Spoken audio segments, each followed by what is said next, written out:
வணக்கம் நண்பர்களே. இந்த வீடியோவில் கால் ஆணி வர என்ன காரணம் என்பது பற்றியும் அதற்கான சித்த மருத்துவம் சொல்லும் தீர்வு பற்றியும் பார்க்கலாம்.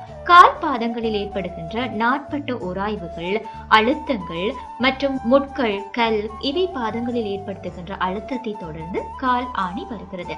இது ஒரு ஆபத்தான நிலை அல்ல என்கிறார்கள். ஆனால் இவை தொடர்ந்தும் எரிச்சலை ஏற்படுத்துகிறது. அவற்றின் அளவு சிறியது முதல் பெரியது மற்றும் 3 வெவ்வேறு வகைகளை கொண்டிருக்கிறது.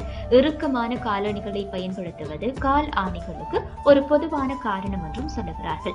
அழுத்தம் உள்ள பகுதிகளில் கால் ஆணி அல்லது கால்சஸ் உருவாகிறது மற்றும் இது குதிக்கால் வலியையும் உருவாக்குகிறதாக சொல்லுகிறார்கள். கடினமான கால் ஆணியானது கடினமான இறந்த தோலின் சிறிய திட்டுக்களை உள்ளடக்கியது.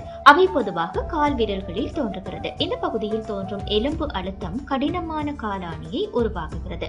மென்மையான காலாணி. இந்த வகை காலாணி மென்மையானவை மற்றும் தொடும் போது ரப்பர் போன்ற உணர்வை கொண்டிருக்கிறது. அவை பொதுவாக சாம்பல் அல்லது வெள்ளை நிறத்தில் இருக்கிறது மற்றும் கால் விரல்களுக்கு இடையே உள்ள பகுதிகளில் இது உருவாகிறது.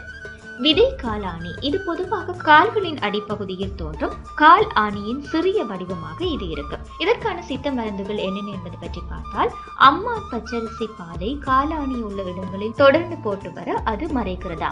அதே போன்று அமிர்த வெண்ணெய், வங்க வெண்ணெய் ஆகியவற்றை காலாணி உள்ள இடங்களில் தொடர்ந்து போட்டு வரவும் குணமாகும் என்று சொல்லுகிறார்கள். அதே போன்று கொடி வேரி வேர் மற்றும் மஞ்சளை சூடுபடுத்தி காலாணி உள்ள இடங்களில் வைத்து ஒற்றடம் கொடுத்து வர காலாணி மறையும் என்றும் சொல்லப்படுகிறது. மேலும் இது போன்ற வீடியோக்களை பார்வையிட வணக்கம் லண்டன் யூடியூப் சேனலை சப்ஸ்கிரைப் செய்யுங்கள்.